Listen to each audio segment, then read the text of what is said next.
Good morning. Happy New Year. Welcome to our Community and Health Services Committee meeting for January the 16th. I'd like to call on Will Short, the Regional Clerk, to conduct the roll call. Thank you, Chair. Chair Redman. Present. Councillor Craig. Councillor Deutschman. Present. Chair Erb. Present. Councillor Foxton. Councillor Harris. Present. Councillor Huenick. Happy New Year, Waterloo. Councillor James. Present. Councillor Leggett. Councillor Nowak. Councillor Salonen. Present. Councillor Shantz. Present. Councillor Verbanovic. Councillor Wolf. Present. And Councillor Williams and Councillor McCabe are en route. Thank you, Chair. Thank you. As we begin this meeting, we are again reminded that many of our homes and places of employment in Waterloo region are situated on the land that is traditional territory of the Haudenosaunee, Anishinaabe, and Shontan peoples.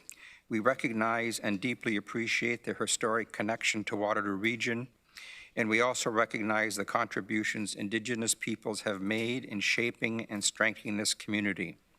We are grateful for the opportunity to live and work here and reaffirm our collective commitment to keep the promise and the challenge of truth and reconciliation real and intentional in our region.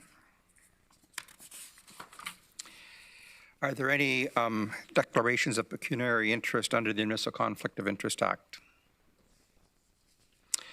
None.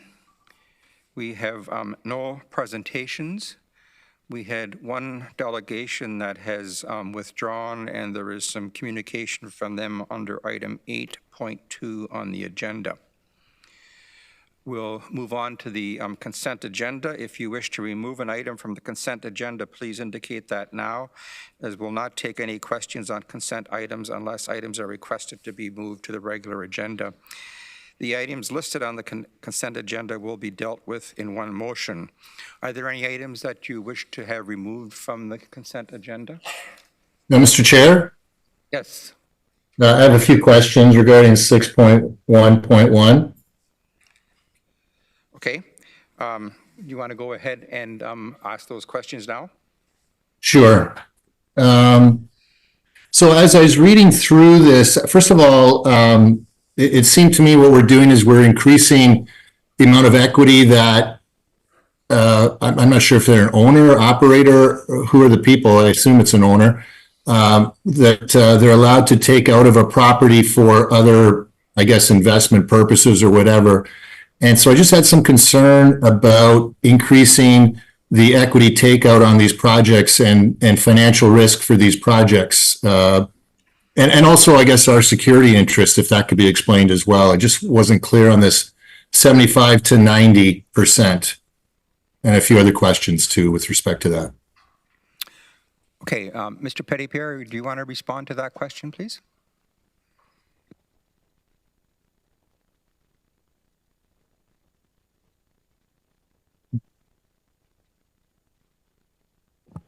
Yes, I can respond to that, Mr. Chair, and thank you for the questions, Councillor. So I'll do my best to clarify, and if there are follow-ups, perhaps we can go from there.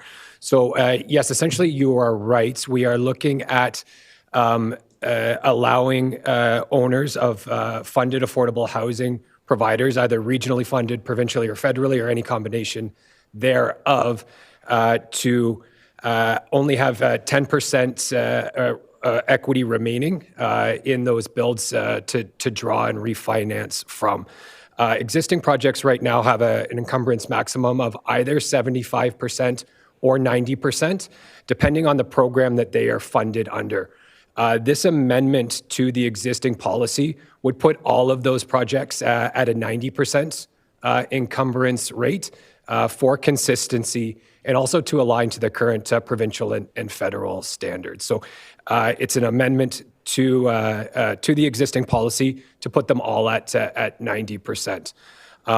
We'll acknowledge that in terms of the security and in equity remaining in those projects, it is not without risk, but on balance, given that we've been operating with some of our projects able to operate at the 90% encumbrance rate, Staff are feeling that the risk is balanced out in the current environment, and that the potential benefits of allowing refinancing, particularly for the purposes of creating additional affordable housing with that refinancing opportunity, balances out the potential risk that is there.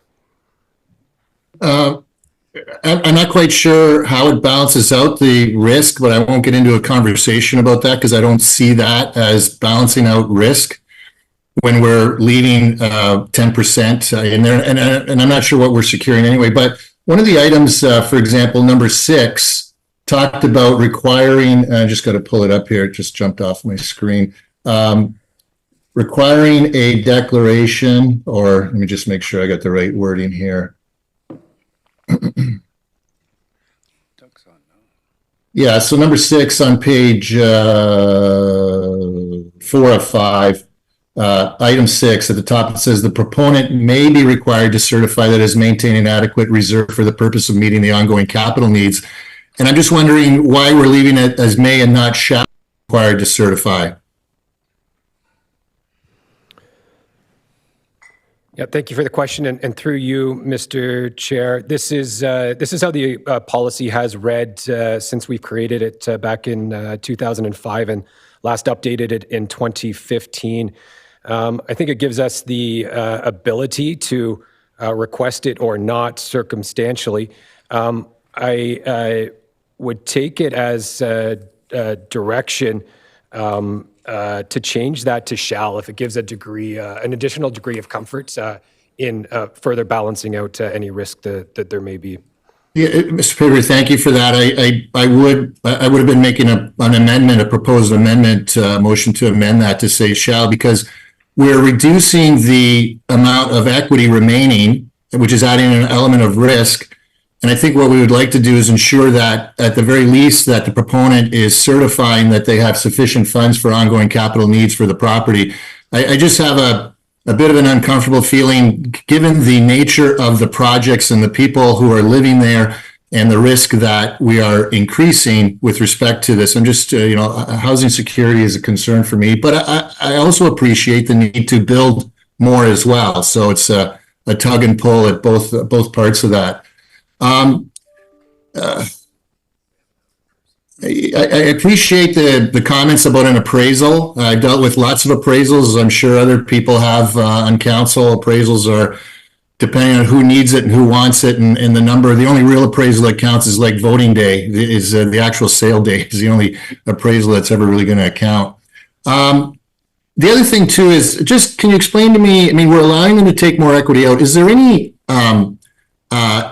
creditor issue or credit issue on the part of the region that we're hoping to protect in these projects, or we don't have any concerns about anything that we have owing to us on these projects by giving up more equity to allow mortgages to increase to 90%?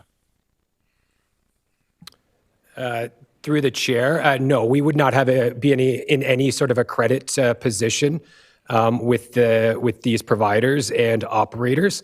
We would have security registered on title as part of our way to ensure that the housing is provided in the manner that we have funded and intended to be funded for the term of any existing agreement that we have. But we would not be in any kind of a credit position where they would owe us back funding as part of the normal course of that agreement. In these cases, we would have had received funding and distributed that funding for the purposes of creating and maintaining the affordable housing that they are operating, and no credit position for the region in these cases.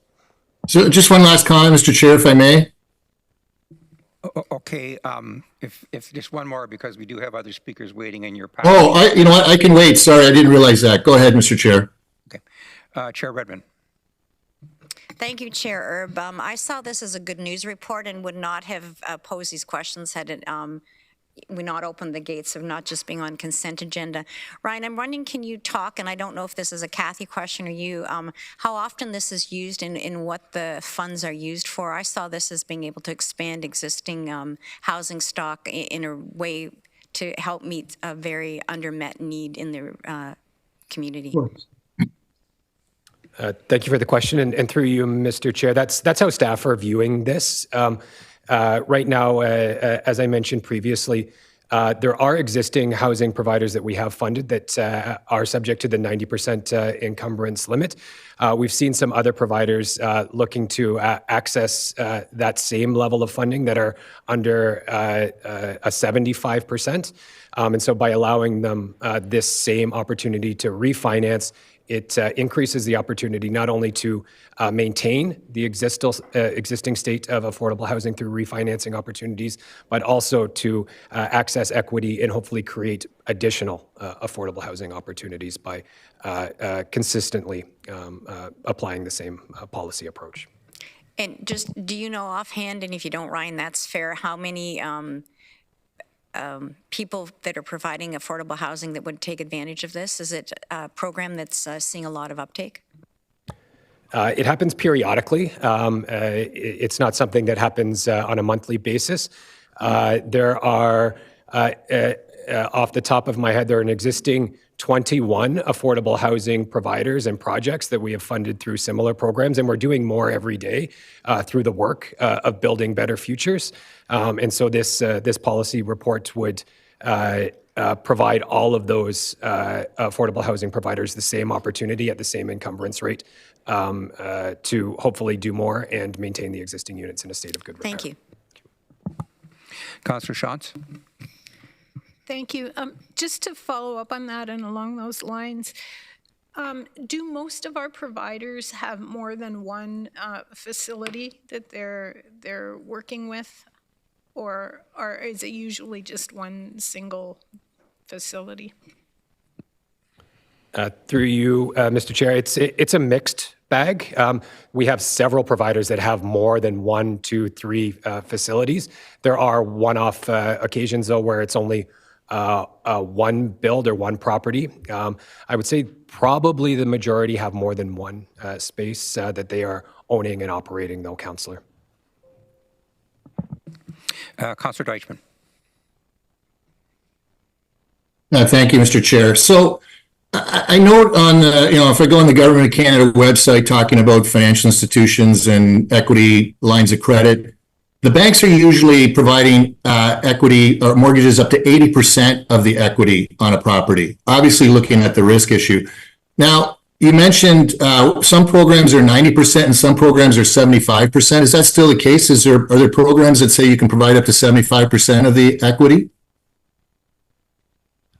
Through you, Mr. Chair. So our existing policy, depending on the name of the program and when it was funded and who it was funded from, is either 75% or 90% under the existing policy. I referenced earlier that moving it to the 90% would align it with federal and provincial policies for the funding streams that we do receive. The policy that we are amending is a regional one, and that would align with the federal and provincial policy for the affordable housing streams that we do receive. Part of the amendment to this policy is it names specific funding streams in its existing state. And as you know from the even from our own programs, but also from the federal and provincial governments, the names of those programs change over time. And so some are at 90 and some are at 75% based on the name of the program. This policy amendment cleans that up and eliminates the naming of specific programs and would propose that all programs move to the 90% encumbrance rate. Okay, so just to clarify, there's no provincial or federal, like there's no provincial guidelines saying it can only be 75%. It's totally up to us to make it 90%. That would be correct. And also, when we receive the funding, the federal and provincial governments would set the cap at 90%. So they are permitting it for the funding that we are provided. This policy amendment on our behalf now would amend it to align with those policy directions. Okay, so I'll support this as long. Are you saying that will item 6 be shall from may to shall? Is that what's going on? I don't want to just impose something I said without the will of council. So I just want to make sure on that point. And through you, Mr. Chair, I don't want to get myself in any difficulty either through a staff perspective. I'm happy to take that as direction. I think it's sound advice and would make that adjustment. I'm not sure if there's any further council support or direction that needs to happen in order to make that change. So I see some head shaking. Is there consensus that we can do this? And staff are feeling okay and that it's going to, okay. Okay. So do we move by, oh, I'm sorry, Councillor Foxton. Thank you. Mr. Sweeney, you're okay with the shall to may? Okay, may to shall? Okay, thank you. Okay, moved by Councillor Foxton, seconded by Councillor Wolf. Any other questions? Okay, would you please use your e-scribe icons to vote? Good.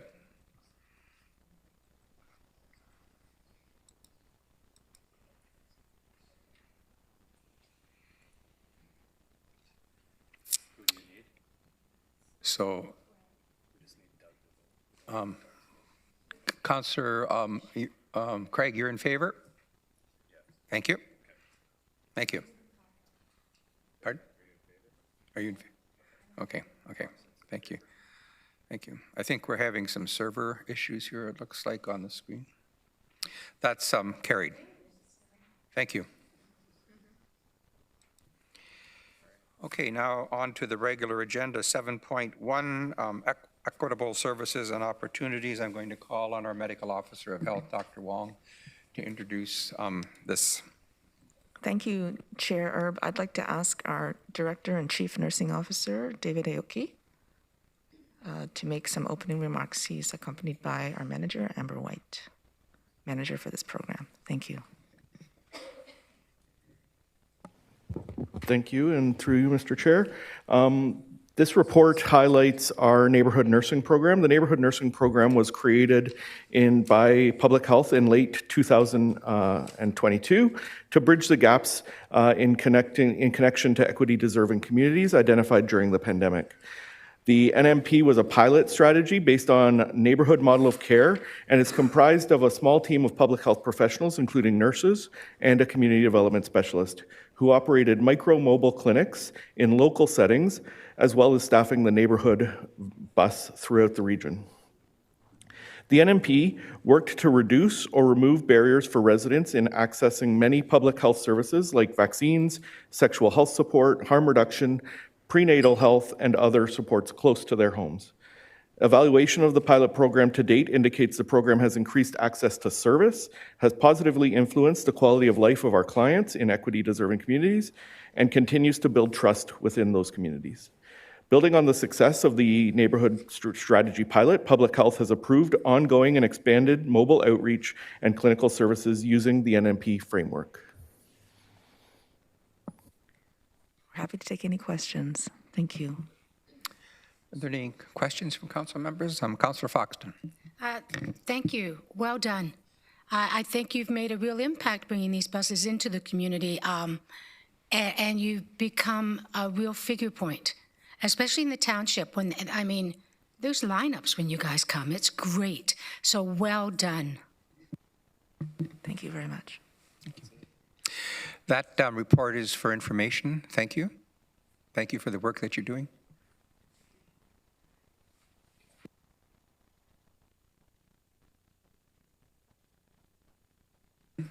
Item number 8, information correspondence, the council tracking list, which is received for information. Correspondence under 8.2 is from the person that withdrew as a delegation earlier in the meeting. Under other business, a notice of motion from Councillor Salomon. Thank you very much, Chair.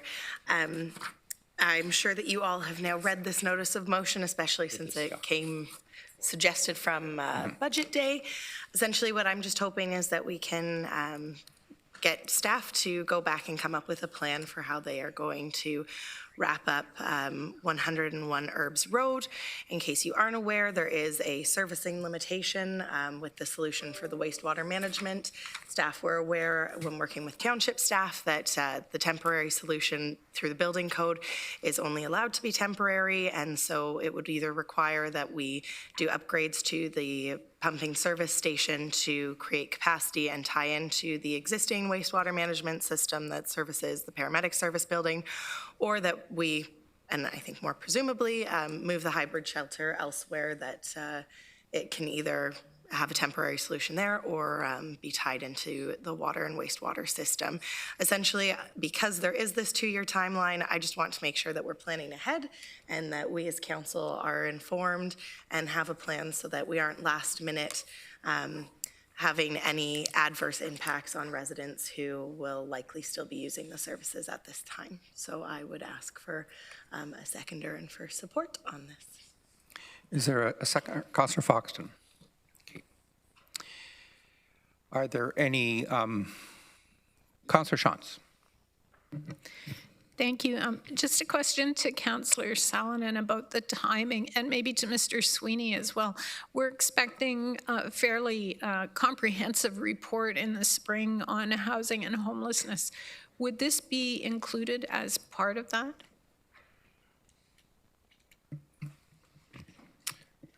Take that. Yeah, I don't know. The question was addressed to the councillor and to the Mr. Sweeney. Do you want to respond first, councillor, or no? Okay, Sure. Mr. Sweeney. I was just going to say I would leave that up to staff if they wanted to include it, whatever suits their timelines best. Mr. Sweeney, you want to respond? Yes, thank you. Appreciate the question, Councillor Shantz. So we view the Herbs Road hybrid shelter as a key part of our interim housing plan, which is feeding into the long-term plan to end chronic homelessness, and it's part of our overall shelter system. It represents about just under 10% of the total capacity of the system currently. So anything that comes forward in the fall, I would very much expect that we would have a component of that plan that addresses all of our emergency shelter options, including these hybrids. So yes, I would expect in some way, shape, or form, we will have commentary and plans around these types of program offerings. So just a clarification, I had in mind that was coming in the spring. You said fall. Then I misspoke. I'm sorry. In April. Okay, then I wonder if we could have a friendly amendment to change the timeline to be as part of the report that's coming on homelessness. Sure, I would accept that this be included in that report. Chair Redmond. Thank you, Chair Erb. Through you to Mr. Sweeney, if I could. I think one of the things that's excited me most about this managed hybrid encampment is the fact that for us it's new and it's innovative. And one of the questions I always have with a pilot project is what does success look like and how will we know when we get there? And I wonder if you can just enlighten us, because I'm sure this is something that you and your staff have already turned your minds to. So I somehow think that this probably was already baked into the process. Yes, through you, Chair. Thank you, Chair Redmond, for your question. Yes, certainly. We, as staff, we have experience in both opening and closing shelters across this community, as we actually talked about many times through the budget and plan deliberations. So it's absolutely within our plan. We know the mechanics of what would be required to close down a shelter operating like this. We are 8 months into the first year of a 2-year pilot. This was indeed something new for us to try. And I would say the work that is necessary now is the work that was built into the plan that was approved by council. As you all know, there's current direction to explore the opening of a second managed hybrid encampment. And so our preference as staff would allow us to have the time and diligence to do that work this spring. Certainly we will comment on hybrid shelters in the plan to end chronic homelessness, but if we were directed to start exploring alternative locations for Herbs Road this spring, that would detract us from the work that council approved for the 2024 plan. Councillor James. Thank you. Through you, Chair Erb. Just a question for Councillor Sullivan in terms of whatever you're able to say around this, around what you're hearing from your community in terms of the managed encampment. Yeah, so certainly I and some of my councillors have heard from residents. There is, of course, support in Wilmot to help our unhoused residents. In terms of those being directly impacted by the site, I know that there are concerns surrounding break-ins and general safety of people who are on those rural properties out that way. I know that they have been working with staff and that there are community meetings. I also know that we've been working with staff as there's been some people who aren't most satisfied with the answers that they're getting. But it certainly is having an adverse impact on those there. But I would, not be able to say that there isn't anywhere that we have some sort of shelter service where there aren't impacts. And I do think that staff are working to mitigate those. Okay, so just some thoughts on this regarding kind of what Commissioner Sweeney's saying. We're 8 months into this site. I do believe that we do need to have a plan in place for what potentially the next step would be. I also feel that it may be a little bit premature in the ask right now, given that we aren't even a year in. I would like to hear more as this goes on and progresses as to what is happening with the residents there, some of the service. I think it is a bit premature to make this ask right now. And again, thinking about what we're hearing from residents or what we're not hearing from residents with any plan, especially with any major project, a part and a piece of the project will always be how do we wind down. So I think that will come, and as Peter has outlined, that will come. So at this point, I can't support it, but I do believe that the answers to this will come in the necessary time. Thank you. Councillor Deutschman. Thank you, Chair Erb. Yeah, I mean, with respect, I can't support this motion. I do consider it to be a little bit early in the process to be talking about winding down a facility where we've spent millions of dollars to put up. And knowing how precarious this is, how difficult our unhoused, trying to keep up with the unhoused and homeless situation in our community. I mean, we're 2 steps forward and 3 steps back to stem the flow. And to think that this facility, which I've only heard good stories about generally about, so I can appreciate there will be some issues that arise, but it seems that this facility has been working out well. And we know that the need for this is going to be for some considerable period of time beyond the 2 years. I can't imagine that the 2-year issues that are highlighted in this memo, and I don't agree with the whereases, all of the whereases that are listed in there. I don't think the premise is quite correct. And relocate this to where? I mean, now what's the cost to do all of that? So it's the motion itself is acknowledging the need for the facility. It's just saying that it should be moved somewhere else, basically. But we're going to need it. It's in that spot. Staff is looking at other spots. I mean, now to add on the layer of having to find a new spot for an existing facility. I mean, we're going to have those issues arise with the Schwaben shelter because that definitely has a lease time frame with it. But with respect to this, I appreciate that the motion's been put forward, but I cannot support this motion. I think it's too early in the process at this stage. Thank you. Councillor Wolf. Through you, Mr. Chair. I too believe this is a bit premature to move this motion at this time. I'm thinking of the residents at Herb Street have actually found a secure place to live, and by moving this motion, we're sort of alarming them that, okay, they're going to have to move again. I think the way we want to move them is in a gradual way into permanent housing. And I think that will be the natural way of ending this this pilot project.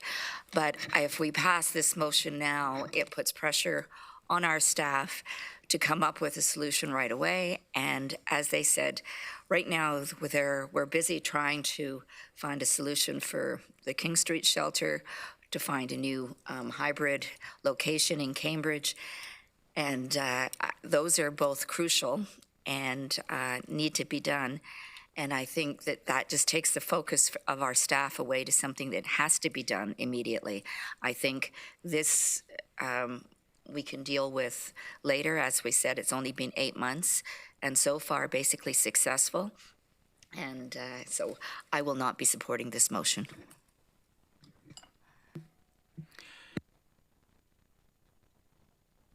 I see your name on here, Councillor Solomon, but I'm going to skip being you have spoken, if that's okay, and have Councillor Hunick as the next speaker.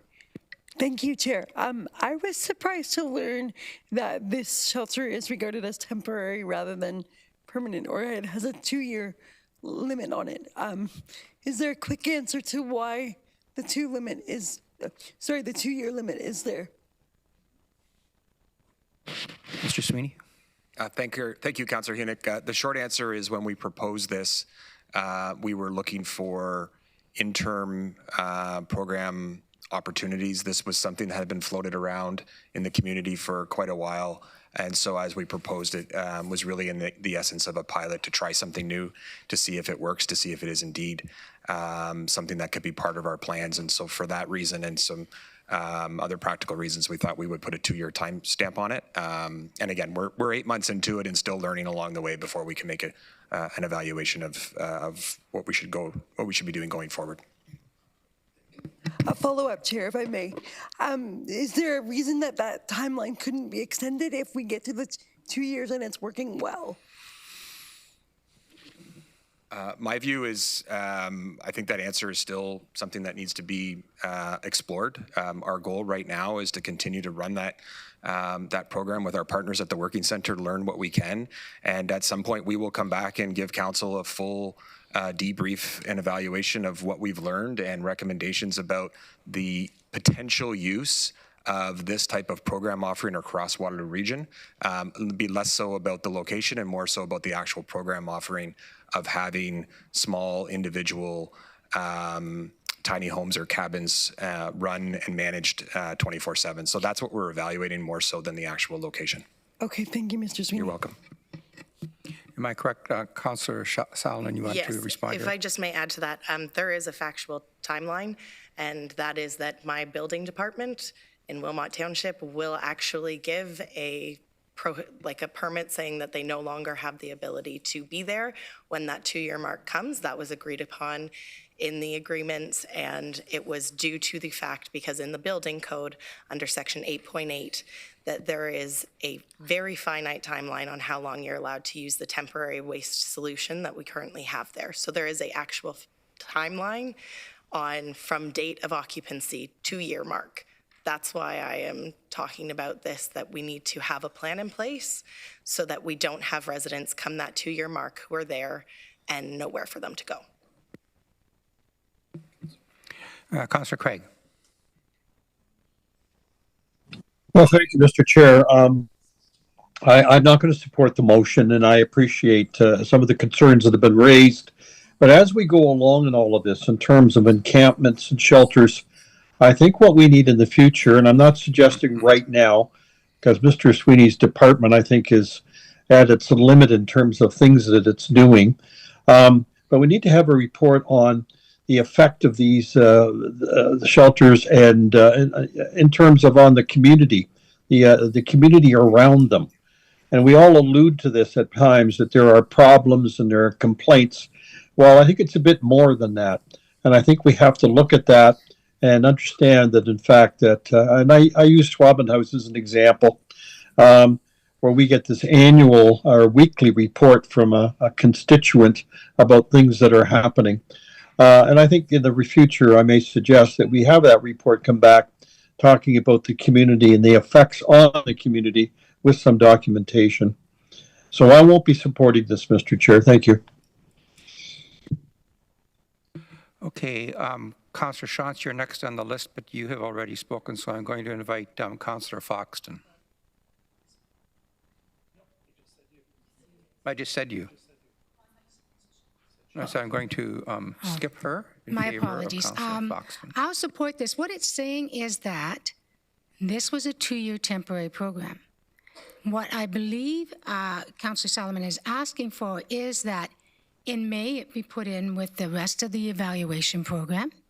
And it says April of 2025 a decision be made. But in the May factor, we either deal with the wastewater system or we plan to move. And I think that's basically what Councillor Solomon's asking, because at the 2-year period, we don't want to come to it. And the Township of Wilmot say you have to shut down and have no plan on where to go. So this motion is not to happen today. It is to make sure it's dealt with in the spring with the other programs that we're looking at, and a decision in the affirmative in April of 2025. I think planning's a good thing. I think looking at wastewater and water situations for this is essential. And so I will support this motion because it makes common sense. Thank you.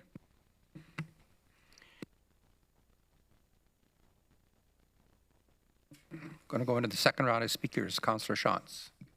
Thank you. Councillor Foxton articulated my thoughts very well.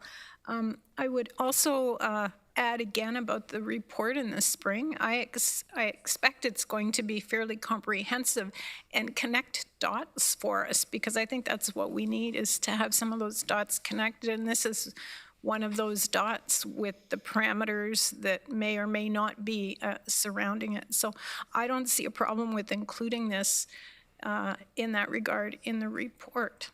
It's one of the facilities that we're running and part of the big picture.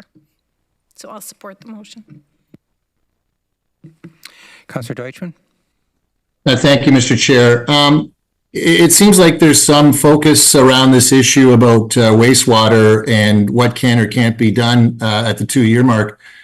I'd like to suggest that this matter be deferred so that we get a report that the region contact in conjunction with Wilmot to find out what exactly are the issues and opportunities here. And once we get that report, at least that, and the report that Mr. Sweeney is talking about, that then we can have some consideration with respect to this motion itself. I just think this motion at this time, one, is premature, sets the wrong tone as well. And we need more information than what's been provided to us to have a proper consideration of what this motion is asking for. So I would move a deferral, and time and place would be back to council after we've received the report from Mr. Sweeney and a report from our staff regarding the wastewater issue. Yeah, is there a seconder for the motion of deferral? Councillor Craig? You're seconding it? Yes, I am. I just want clarification on the point of time. Which report is he referencing? That is it the Plan to End Chronic Homelessness report that you're referencing, Councillor Deutschmann, or which one are you referencing? Because you said upon staff bringing back the report. Mr. Sweeney can clarify. I caught that there was a report coming back, and perhaps I have that wrong. Maybe Mr. Sweeney could clarify. So I was premised on that report from Mr. Sweeney and a report from our staff regarding, in consultation with Wilmot, about the wastewater issue that you've raised in your motion. Mr. Sweeney? So I can comment on the first one. I'm assuming you're referencing the report that I referenced earlier in the committee meeting, Councillor Deutschmann, and that was indeed the Plan to End Chronic Homelessness, which is scheduled to come to committee and council in April of this year.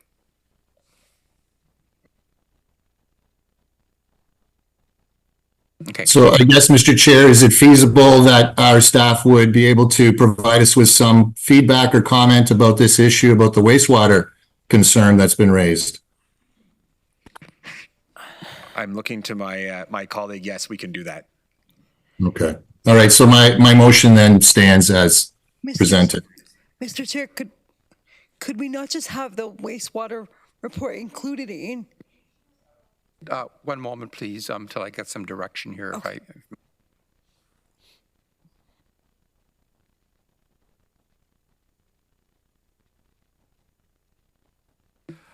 Okay, so a motion of deferral takes precedent over what else is on the floor. So are there any questions or comments related to the motion of deferral? Yes. Okay. Councillor Hierna. Why would through you, Mr. Chair, why would the substance of the deferral just not be reported in the report that Councillor Salonen is requesting through her motion? Pardon?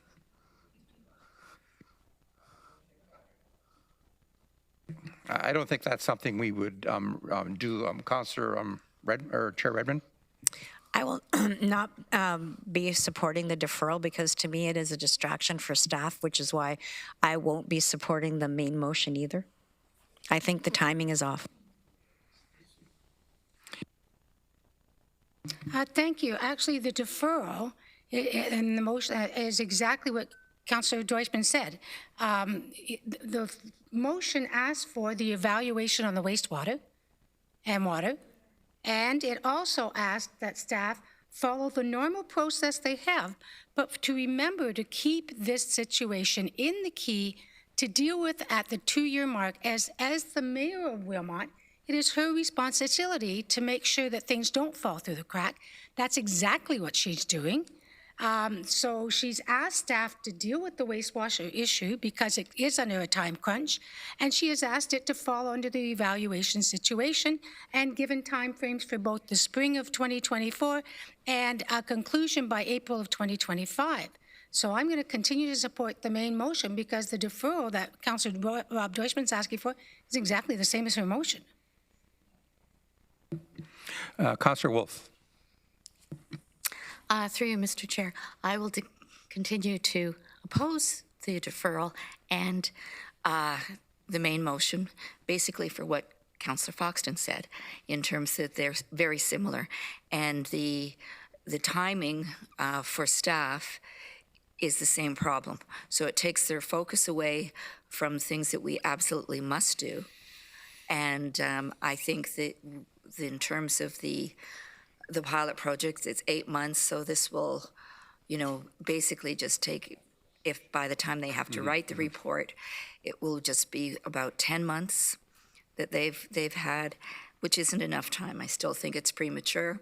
And the wastewater, I mean, if that was separate, if we had that information, which, we can actually just get most probably by asking Councillor Solomon right now. But it doesn't change anything and doesn't change the workload for staff. So I will be opposing the deferral and the motion. Councillor Deutschman, and then I'm going to call for the question on the deferral. You're withdrawing? Yeah, I'm sorry. I'm done. Okay. So we have a motion of deferral that it's on your screens, I think. It's moved by Councillor Deutschman and seconded by Councillor Craig. Would you please use your e-scribe icons to vote on that? No, wait a minute. Yeah, change that. Ignore my no because that was, you put up Natasha's motion, not Rob's. No, this is the right one.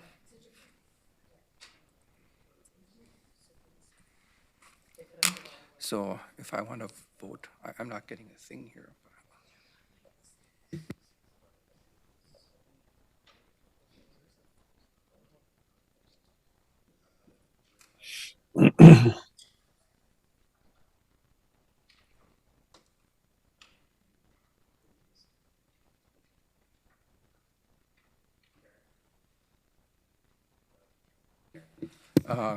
Chair Redmond and Councillor Craig, you need to vote. Well, I'm in favor, Mr. Chair. I don't know how you vote on the Zoom here. That's all. Okay. So it's defeated.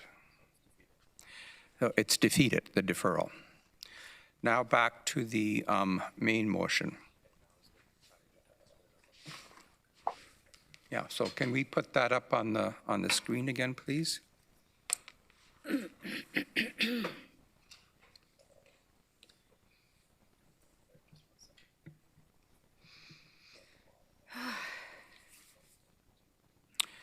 And I can't, do I see it? Why did they scratch out the date? Why did you scratch out the date? The April 2025, that's when this needs to be wrapped up. Yes. So the first scratch out. If I may, Councillor Sullivan, you have your, you want to speak to this now? I just wanted to be able to speak at the end before the vote. So if a list accumulates, let them go first. Okay. Councillor Schatz? I'd just like some clarification. If council defeats this motion, does that mean there'll be no evaluation or consideration of the pilot project in the end, in the plan to end chronic homelessness? And I mean, this clearly has to be part of the plan. So anyway, I just want clarity on that. That, Mr. Sweeney? Just to be sure, to be clarity that a hybrid shelter will be part of the plan to end chronic homelessness? Is that what you're looking for? So in my mind, when we get that plan, Yes. it will talk about all of the initiatives that we're doing. It will connect those dots. And the Herb Street project should be part of that plan and that discussion. And part of that Herb Street project is that there's a wastewater constraint on it. So I guess I just want, if we defeat this motion, does that take it out of the plan? I don't know if I can answer the second part of that question. I fully expect, without the plan having been finalized or even drafted yet, other than the key principles in the columns, that the ongoing exploration and innovation in the space of trying to find interim housing, appropriate interim housing and shelter with wraparound supports to move people along to the continuum will be the key tenet of the plan to end chronic homelessness, and the work that we're doing in testing will inform all of that. If it helps, I will go back to say an evaluation of Herbs Road is coming. A plan to contract and even close and move Herbs Road is in the plan. Right now, the ability for us to go and do that work now and then come back in 3 months with new locations, in our view, from staff's perspective, given everything else we've been asked to do, something would have to give. And so from our perspective, it would be premature to come back in a couple of months with locations for Herbs Road, the second version of Herbs Road, when we haven't even figured out where we're going to be putting the second hybrid shelter that council approved back in December. Does that answer your question? Sort of. Councillor Deutschman. Yeah, thank you, Mr. Chair. So I just have a hard time. First of all, I do not take this motion as in any way saying it'll be taken out of the plan to end chronic homelessness or the consideration of that. I fully expect this to always be part of that consideration since we're looking for a second hybrid site. The problem I have with this motion is it's suggesting that there is this 2-year ticking time bomb that because of wastewater issues that this thing is going to be shut down. And I cannot accept, given all we know about planning, development, and everything else, that this automatically has to be shut down in 2 years because of wastewater issues. I have a hard time accepting that, and I don't want to support this motion because I don't believe that that is really the case. However, we are assured that this facility will be part of the overall consideration of our plan to end chronic homelessness. And over time, we'll start to gather more and better information to know whether we need this. Look, if we don't need this facility at the end of 2 years, that means we've done a tremendous job in this region. We are going to be near our goal of ending chronic homelessness, and it's a tremendous story. However, if we're not, this facility might still continue to remain a key component of our overall plan. And I just looked to places like Better Tent City, who have hooked up, I believe, to water at the site they're at, and they've been operating for more than 2 years. So, I mean, the reality of the situation is, it is what it is. It's very unfortunate, but we need to do what we can in the places where we can. And I don't believe that the wastewater issue is something that is a trigger that's going to hold us up. I'm sorry, but I just don't believe that. But again, this will be considered in an ongoing manner by Mr. Sweeney and his team. And let's see what further reports are. I just think it's too premature at this stage to suggest we need a wind-up plan. Thank you. Commissioner Rose. Thank you, Chair. If I could just offer some clarification around the wastewater issue. So from what I understand, the holding tank that's being used right now and being emptied every couple of days is only allowed to be there under the building code for 2 years. And the chief building official for the township of Wilmot is the person that would sign off on that. I'm not a chief building official, so I don't know the ins and outs of it. I'm not sure if we can ask for an extension for the holding tank or not, but then that would be up to the decision of the chief building official in the township of Wilmot. Having said that, there is an opportunity to provide a temporary sanitary line to a nearby building, perhaps the paramedics building or Restrec or another building that's up there that we could explore and look at, and that would be something that my team would provide to Commissioner Sweeney in the, is it the spring report?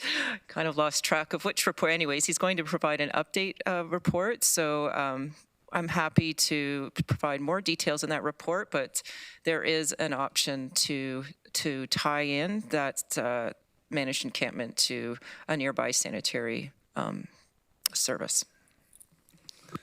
Thank you. Councillor Hunick. Thank you, Chair. Commissioner Rose just answered all of my questions. Thank you so much. Thank you.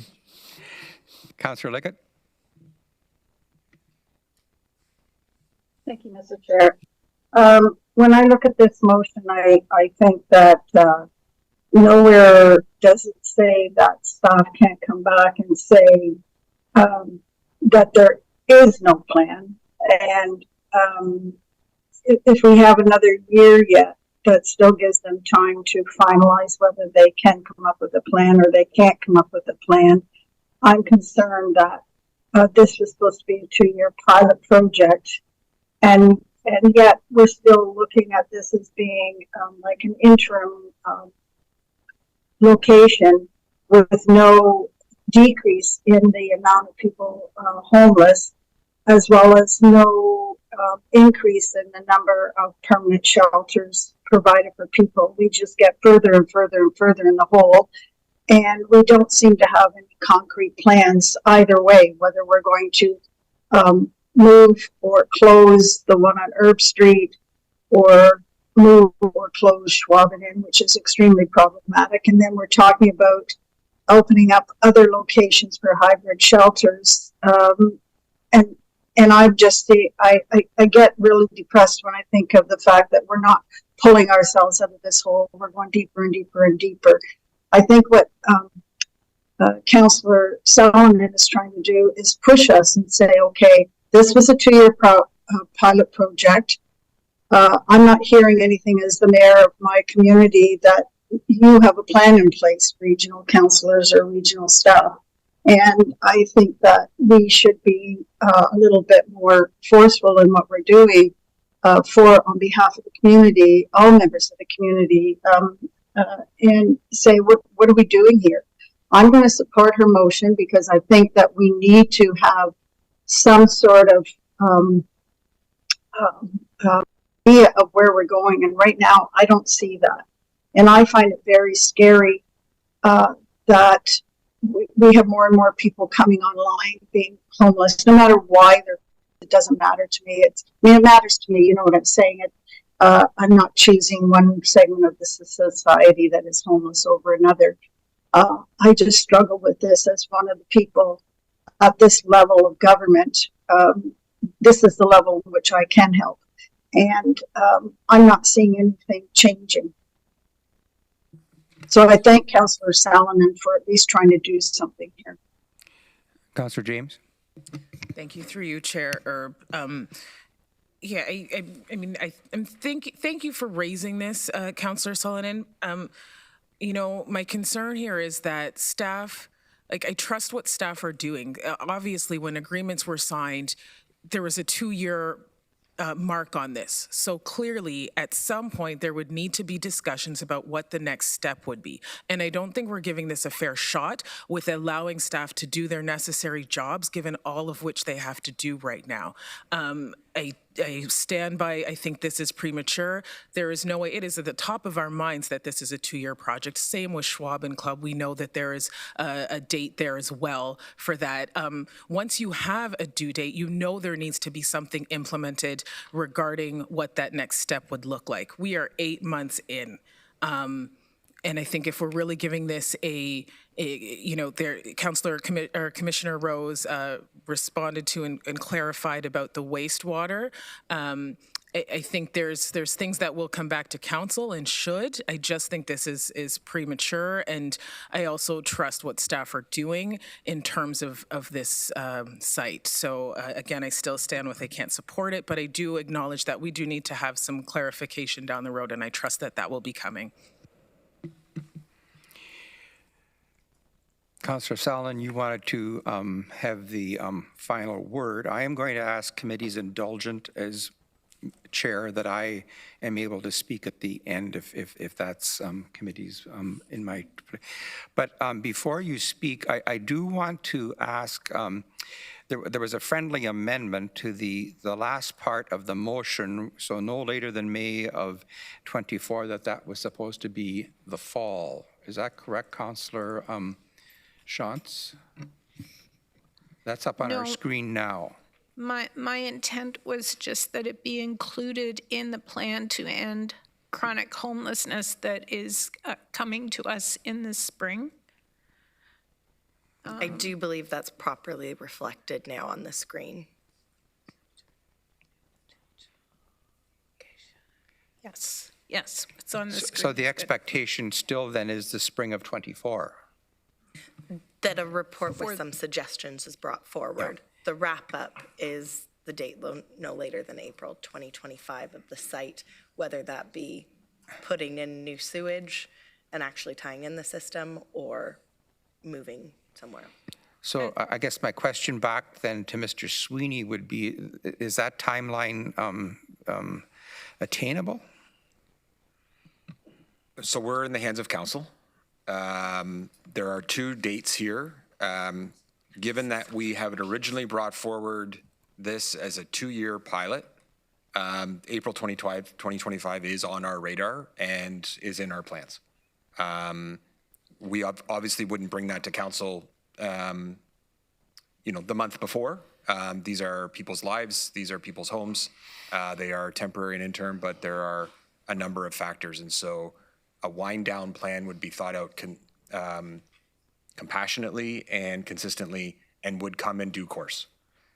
The direction here to identify new potential locations in the planned originally in May 2024 in the plan to end chronic homelessness, at my point from staff perspective is that is a big ask and would detract both from the development of the overall plan to end chronic homelessness, having gone through it the first time, and would certainly detract any effort that we would have to scout out a location for a second one, which was directed to us by council in the business plan for 2024.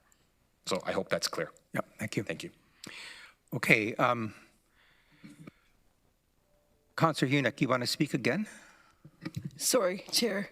I'm just wondering if I can ask Mr. Sweeney, for temporary projects, is there a standard timeline as to when the wind down plan comes out? Like you mentioned that these are people's homes and we want a compassionate solution. Would the goal be like 6 months before, 3 months before, is there a standard practice?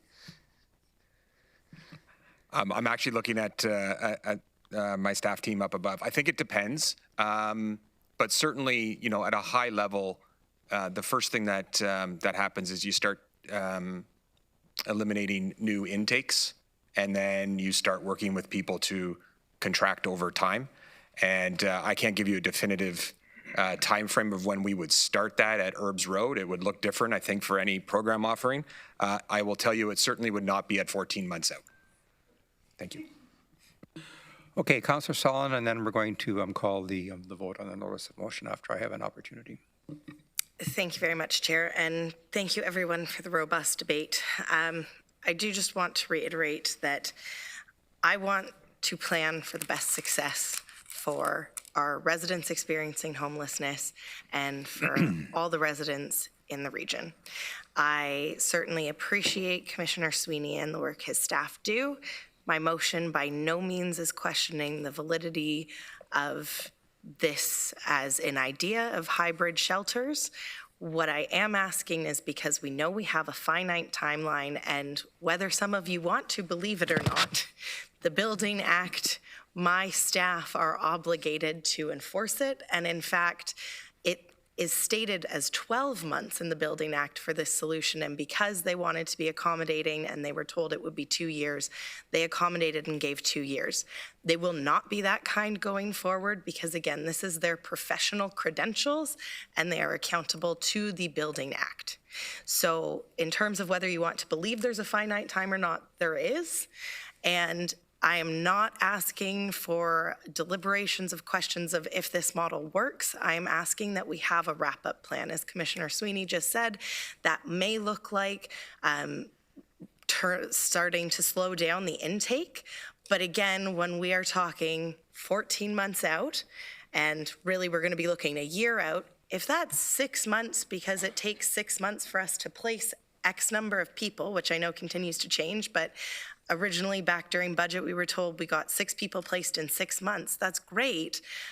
But if we continue to intake more people and then we aren't planning ahead, we aren't setting anyone up for success. Frankly, I had asked from day one before this even went in, when Commissioner Sweeney came to Wilmot Council to share what the plan was, we had been asking what are going to be the steps in place for wrapping this up so that we don't have some of our most vulnerable population being moved and tousled again and unhoused.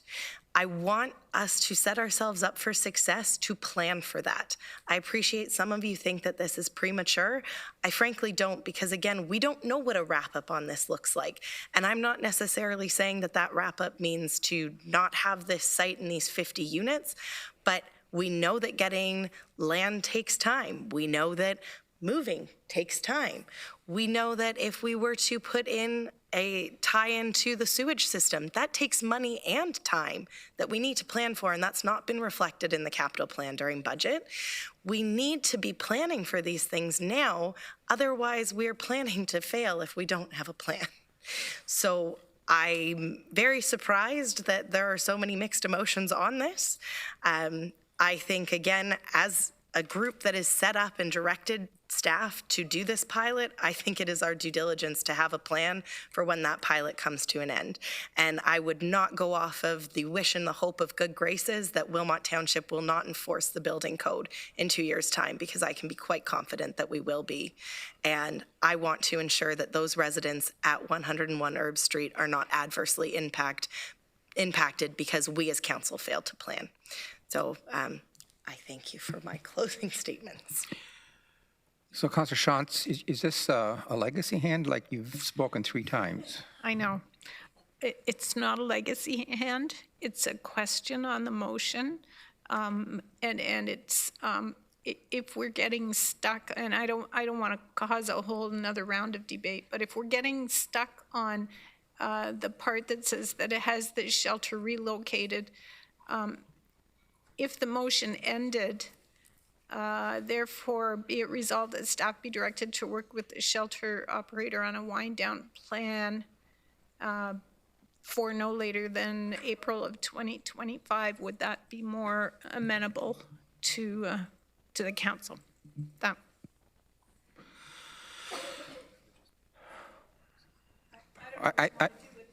Yeah. I think we've had a pretty fulsome debate on this, and if with committee's indulgence, I'd like to provide a few comments. And I'm not going to support the motion. This was a pilot project that needs time to be tested. And I think consequently this notice of motion as well is premature, and it's premature to me in several ways.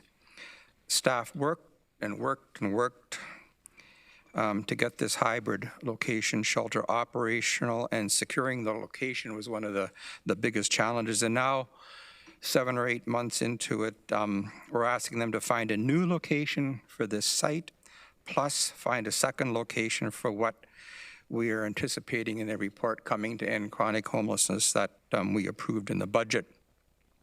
And our housing staff is running flat out to meet the daily challenges of managing our homeless population, and add this to a request to come back, I just don't think is reasonable. When we have this memo of understanding that's been signed by the 3 municipalities, the City of Waterloo, the Township of Wilmot, and the Region of Waterloo, that addresses some of these concerns. And as indicated in the memo of understanding, a review was to take place in the first 4 months, which it did, of the operations, and the what was a complimentary report of this thing where residents expressed that this was a life-changing experience for them. And so I think we've done our due diligence that we're supposed to, according to this terms of reference, and then we'll be continued to carry on. And I think most important, the premature and unfairness here is to the people that are living there. After only 7 or 8 months of living unsheltered, they're finally settled into a stable and safe environment, and now we're publicly sending signals to them that we're going to create some uncertainty for them living there. And I just don't think it's fair to this population for whom we're trying to create stability. Before the shelter was announced, the location of the shelter was announced publicly, along with staff, I was in contact with 8 or 9 property owners in that area to let them know that this was going to happen, that we gave them a heads up. And I've continued to stay in touch with those property owners to find out what kind of challenges there may be in the neighborhood, and they are minimal. Minimal. This site has worked very, very well, and to expect that we would begin to start winding it down now or give that impression, I think would just be very, very fair given the success of the operational part of it, and that the success with the neighborhood as well. So let's let this process as outlined in the memo of understanding evolve and rely on a professional evaluation from our staff, from the people that live there, rather than prematurely changing the conversation. So I'm going to call the vote and ask you to use the e-scribe buttons.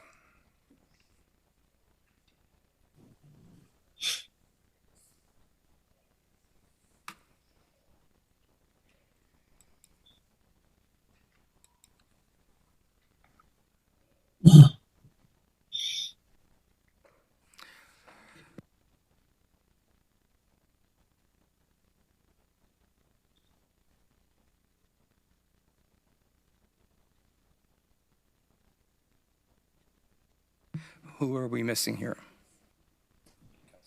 I'm opposed, Mr. Chair, in case you didn't register that. Okay, Councillor Harris.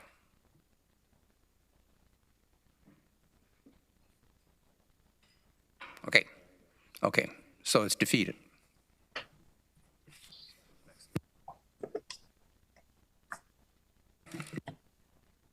Okay, our next meeting is February the 6th. Could we have a motion to adjourn? Moved by Councillor Foxton, seconded by Councillor McCabe. If you use. No, Mr. Chair, I didn't get. I just saw it under new business. I'm sorry. I have something on a new business. We don't have new business on the agenda, but that's not on the agenda, but we'll accept your new business, Councillor Deutschman. No, or other business? I mean, don't we have, is there a different part of the agenda today to bring up new business? I can do it later. No, you're in order. Go ahead. Okay, thank you. So I contacted Mr. Sweeney about this ahead of time. I'm just, given the plunge in the temperatures that we're experiencing in Waterloo region, and I appreciate the information that has been provided to requests on this issue before. I'm just having a personal hard time understanding how we do not, as a region, have a 24-hour warming center available for people. There may be something in the past. I know I'm just a year here and trying to catch up to speed. So there may be a policy direction or something with respect to this sort of issue. But I would just like to direct my question to Mr. Sweeney or his staff for some comment on why we do not provide a 24-hour emergency shelter for homeless individuals. Mr. Sweeney? Councillor Deutschman, I've only been here a little bit longer than you, so I've asked Director of Housing and Homelessness, Ryan Petitpierre, to come to the podium to answer your question, give you a bit of perspective on that.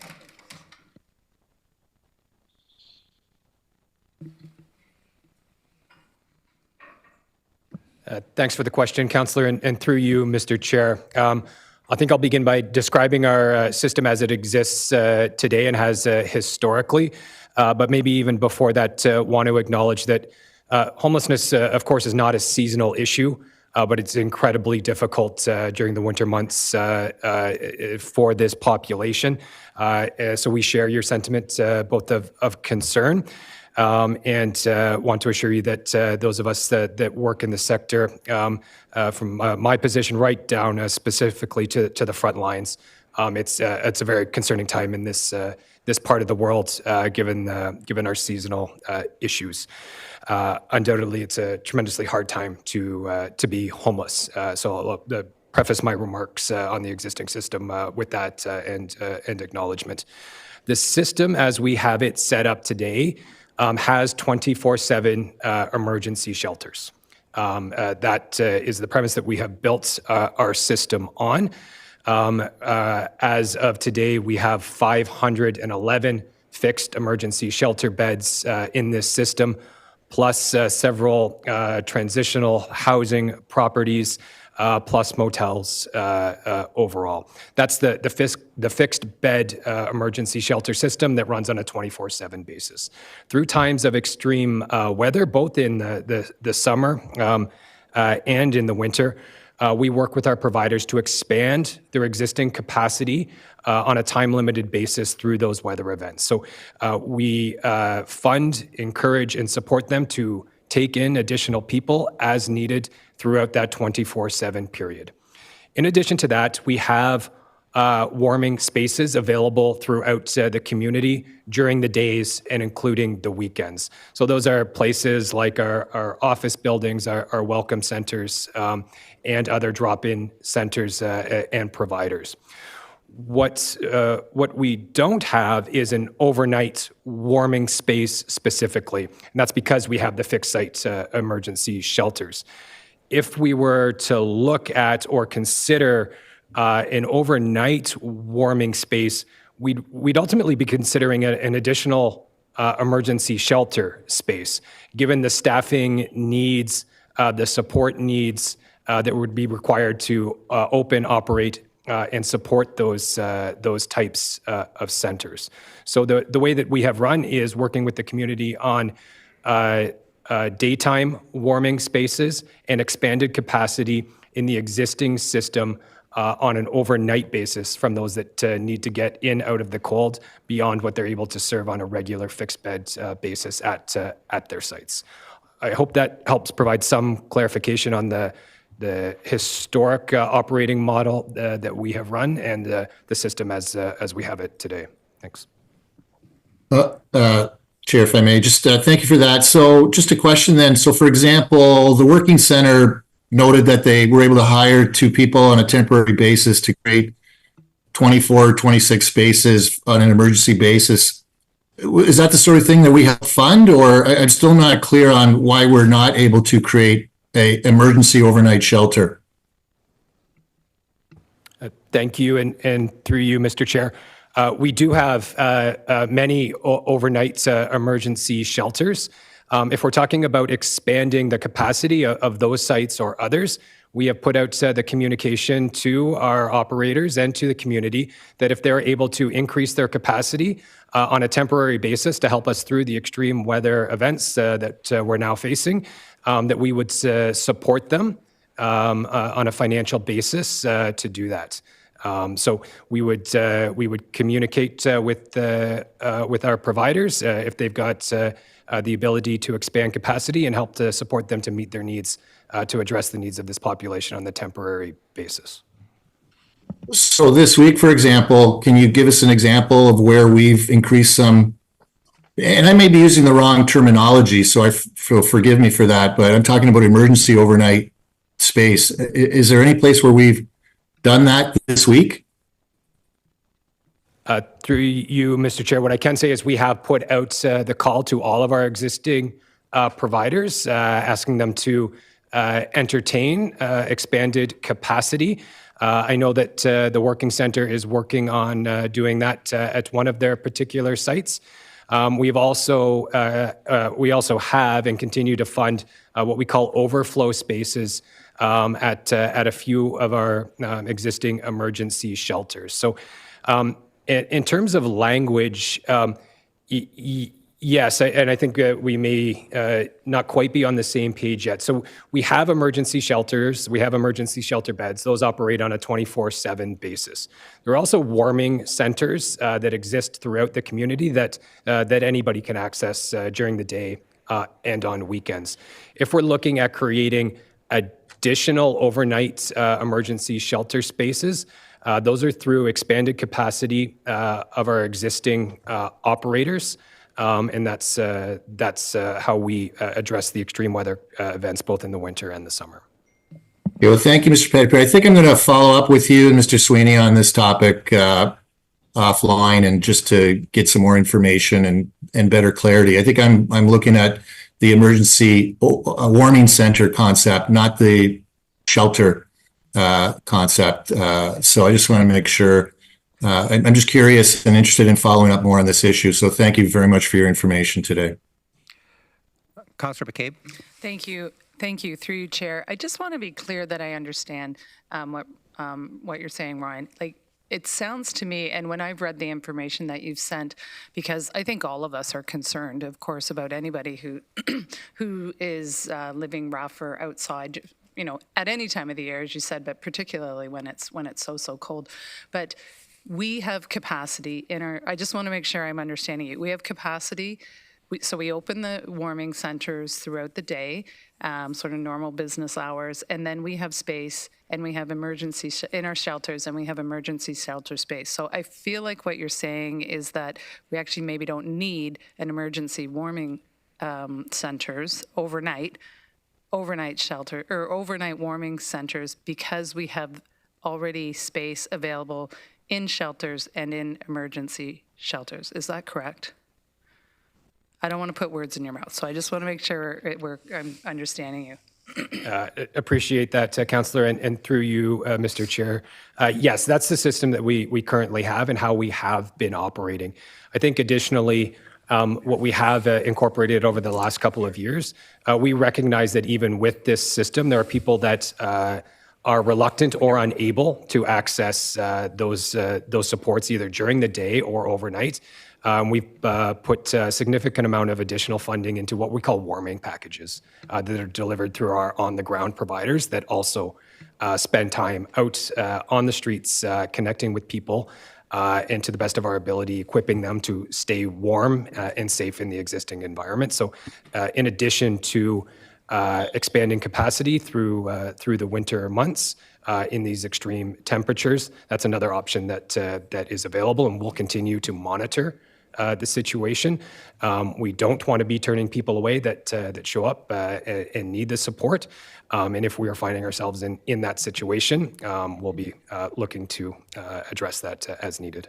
Thank you for that. And just a follow-up, do we know if people came in who traditionally aren't staying in the shelter system? Do we know if they came in over the last, particularly over the last few days when the temperatures dropped so much and there was the storm? Thank you. And through you, Mr. Chair, I don't have the specific numbers on that increase over the last few days for specific to those that haven't accessed the support system before.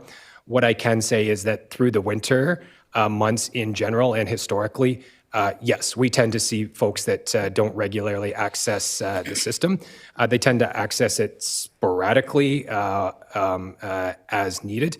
But as you put it, that typically holds true through the winter months in general. Okay, thank you very much for that clarification.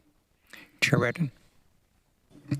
Thank you, Chair Erb. I'm just looking to Ryan to see if you can validate my assumption, and that is that warming centers would have a different staffing level than a shelter where people were staying overnight. And I know that the human resource piece of it is often one of the pinch points for providing the kind of respite we need for people. I'm just wondering if you can validate the staffing levels and why we're reaching out to partners as opposed to just opening spaces that are warm.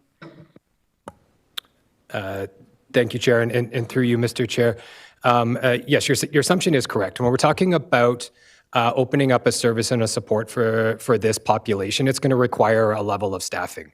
There's been some conversation already this morning throughout today's meeting about the impacts that serving this population can have in a neighborhood.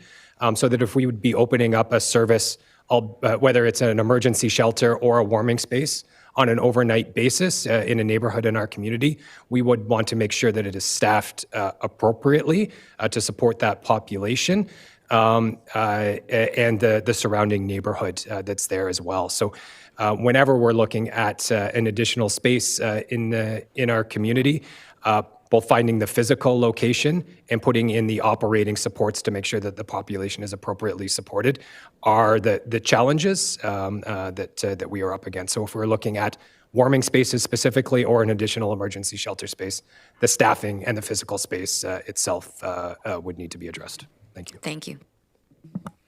And as I understand it, it takes it to a whole other level where public health then becomes involved as well in terms of the structure and the facilities available, that type of thing. Anyway, thank you, Mr. Petitpierre, for following up on that. Just to remind committee that we have a mover and a seconder to adjourn. So if you want to go to your e-scribe button, we will do that.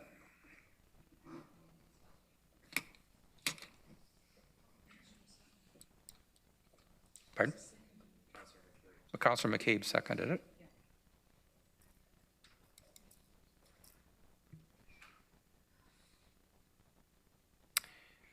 It is carried. Thank you.